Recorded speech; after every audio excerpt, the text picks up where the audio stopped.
ఇక్కడ ఎటువంటి పేషెంట్ మనం రిఫర్ చేయాలంటే మెయిన్లీ ముఖ్యంగా అంటే hyperpyrexia, very high fever, కానీ నాట్ రెస్పాండింగ్ టు ట్రీట్మెంట్, చికిత్సకి రెస్పాండ్ అవ్వడం లేదు. వాడికి severe pain in any part of the body that is continuous for more than 3 days. ఏదైనా ప్లేస్లో తీవ్రమైన నొప్పి ఉంది, అది ఎన్ని రోజులైంది, 3 రోజులు దాటిపోయింది. అటువంటి వారిని స్టిఫ్ నెక్ అండ్ స్టిఫ్ జా విత్ ఆర్చ్డ్ బ్యాక్ అంటాం. మెడ ప్రాంతం స్టిఫ్గా ఉంది, కింద కూడా స్టిఫ్గా ఉంది, అంటే ఓపెన్ కావడం లేదు నోరు. ఆర్చ్డ్ బ్యాక్, వెనుక వీపు మొత్తం వంగిపోయింది వెనక్కి. అది మధ్య ఏంటి ఉంటుందంటే టెటనస్ వ్యాధి ధనుర్వాతంలో ఉంటుంది.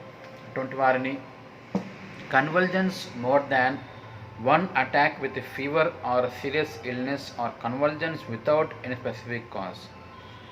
ఫిట్స్ వచ్చినాయి, ఒకసారి వస్తే కాదు, ఒకటి కన్నా ఎక్కువసార్లు వచ్చింది, దాంతోపాటు పేషెంట్ జ్వరం ఉంది, లేదా దాంతోపాటు ఏదైనా తీవ్రమైన వ్యాధి ఉంది, అటువంటి వారు, లేకపోతే ఫిట్స్ వచ్చినాయి కానీ అర్థం కావట్లేదు, ఎటువంటి కారణం లేదు, ఫిట్స్ వస్తూనే ఉన్నాయి, అటువంటి వారిని కూడా రిఫర్ చేయాలి. ఇంకెవరికి అంటే హెమటమెసిస్ అంటాం. అంటే ఏంది, vomiting of blood, haemato blood, emesis vomiting, లేకపోతే హెమప్టిసిస్ అంటాం. అంటే దగ్గినప్పుడు తెమడలో రక్తం ఉంటే, రక్తంతో కూడినటువంటి తెమడని ఏమంటాం మనము, హెమప్టిసిస్ అంటాం. అలా ఉన్నప్పుడు పెయిన్ ఇన్ ద అబ్డామిన్ కావడము, తరచుగా వామిటింగ్ కావడము, absence ఆఫ్ బవల్ సౌండ్స్, అంటే వాడికి మోషన్ కావడం లేదు, హ్యావింగ్ కాన్స్టిపేషన్, మలబద్ధకము, అసలు there are no movements in the intestine, అటువంటి వారిని, లేకపోతే బ్లాక్ కలర్డ్ స్టూల్స్, నలుపు రంగున్నటువంటి మలంతో ఉన్నటువంటి వారు, కాంప్లికేటెడ్ డెలివరీస్, అంటే ఏంది, పేషెంట్కి నార్మల్ డెలివరీ కావట్లేదు, హీఈస్ హై రిస్క్ పేషెంట్ అన్నమాట. ఆమెకు ఎక్టో ప్రెగ్నెన్సీ కావచ్చు, హ్యాపరమస్ గ్రావిడం కావచ్చు, అనిమి ప్రెగ్నెన్సీ కావచ్చు, కాంట్రాక్టెడ్ పెల్విస్ కావచ్చు, హెడ్రామ్నియస్ కావచ్చు, ఇటువంటి ఏమన్నా కాంప్లికేషన్స్ ఉన్నటువంటి ప్రెగ్నెన్సీ ఉంటే వారిని పంపించేస్తాము.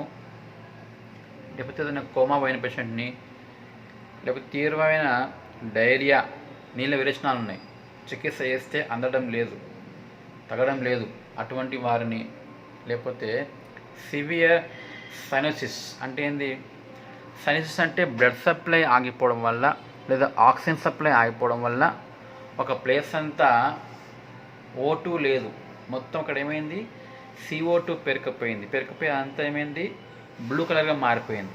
ఆ కండిషన్ ఏమంటాం మనము, we call it as cyanosis. అటువంటి వారిని పంపించేస్తాము. Retention of urine for more than 18 hours, మూత్ర విసర్జన అనేది దాదాపు 18 గంటల నుంచి లేనే లేదు, పోయడం లేదు మూత్రం వాడు, అటువంటి వారిని.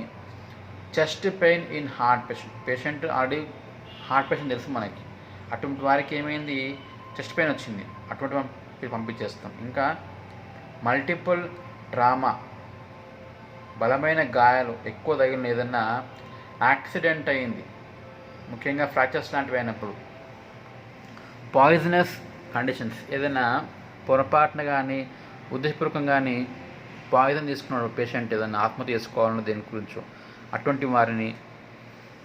Any other fatal or life threatening conditions, ఏవైనా కూడా ప్రాంతకమైనటువంటి కండిషన్స్ ఉంటే కూడా వారిని రెఫర్ చేసేస్తాం.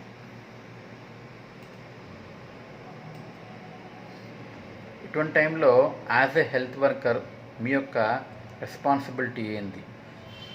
All nursing personnel working in sub centre or PHC or CHC or district hospital వాళ్ళు ఏం చేయాలి, should have the knowledge of referral system గురించి పూర్తి అవగాహన, నాలెడ్జ్ ఉండాలి వాళ్ళకి. ఎటువంటి వారిని రెఫర్ చేయాలను అనే దాని గురించి వాళ్ళు కేర్ఫుల్లీ సెలెక్ట్ చేసుకోవాలన్నమాట పేషెంట్ని. Nurses should be aware of their limitations and responsibilities in their refer system. నర్సుగా మీ యొక్క లిమిట్స్ ఏమిటి, మీ యొక్క హద్దులు ఏమిటి, మీ యొక్క రెస్పాన్సిబిలిటీ ఏందో మీకు తెలిసి ఉండాలి. In case of emergency attempt should be made to save the life of patient and then only he should be sent for referral. ఏదైనా ఎమర్జెన్సీ ఉంటే నేరుగా పంపించేయకూడదు, ఫస్ట్ వాడి యొక్క ఎమర్జెన్సీ కండిషన్ తగ్గించండి, లైఫ్ని కాపాడండి, ఎమర్జెన్సీ డ్రగ్స్ ఏమైనా ఇచ్చి వారిని కాపాడి కొంచెం స్థిరపరిచిన తర్వాతనే రెఫర్ చేయాలి. Entries in the referral form or ticket should be clear and correct. Related records should be enclosed with it. Refer చేసే ఫార్మ్ ఉంటుంది కదా, దాన్ని మనం చాలా క్లియర్గా కరెక్ట్గా నింపాలి. అట్ సేమ్ టైం వాటికి సంబంధించినటువంటి రికార్డ్స్ ఏవైతే ఉంటాయో, చికిత్స పేపర్లు కావచ్చు, పరీక్ష పేపర్లు కావచ్చు, ఎక్స్రేలు కావచ్చు, అవన్నింటినీ కూడా ఖచ్చితంగా వాళ్ళ నెంబర్ పంపించేస్తాం. While sending some serious patients, life saving equipments, medicines should be arranged. So serious patients పంపిస్తాం మనం.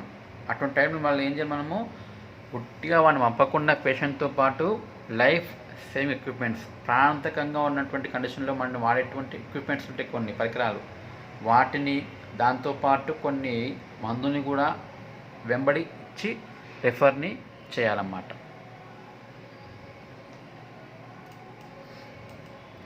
నౌ రెఫరల్ ఫామ్ ఇది ఎలా ఉంటుంది, మనం పేషెంట్ పంపించేస్తున్నాం ఇంకో హాస్పిటల్కి, పంపించేటప్పుడు మనం చేసేటువంటి ఫార్మ్ ఉంటుంది ఒకటి నింపడం, అది ఎలా ఉంటుంది చూద్దాం మనం.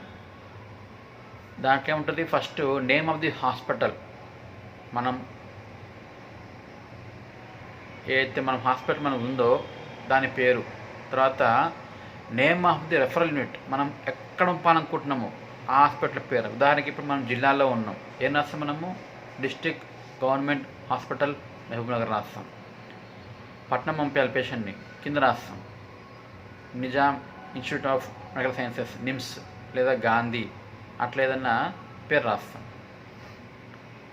తర్వాత రిఫరల్ రిజిస్ట్రేషన్ నెంబర్, ఎంత నెంబర్ మనం రాస్తాం, నెంబర్ వాళ్ళకి ఉంటుంది, నెంబర్ ఉంటుంది, అది రాసిస్తాం. పేషెంట్ పేరు, తర్వాత పేషెంట్ తాలూకు ఫాదర్ కానీ, పెళ్ళైతే హస్బెండ్ వైఫ్ పేరు రాయాలి. తర్వాత వాడి ఏజ్ ఎంత, సెక్స్ ఫీమేలా మేలా, మతం ఏంది రాస్తాం. ఆక్యుపేషన్, పేషెంట్ ఏం పని చేస్తారో రాస్తాం.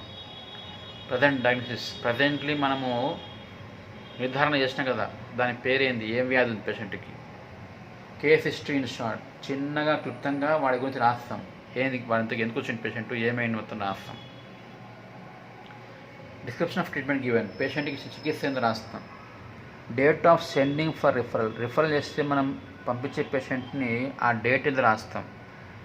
Cause of sending for referral, why ever sending, మనం పంపించడానికి కారణం ఏంది, అంటే ఏమి సదుపాయాల్ని లేకపోవడం పంపించేస్తున్నాం, అది కూడా రాయాలి ఇక్కడ.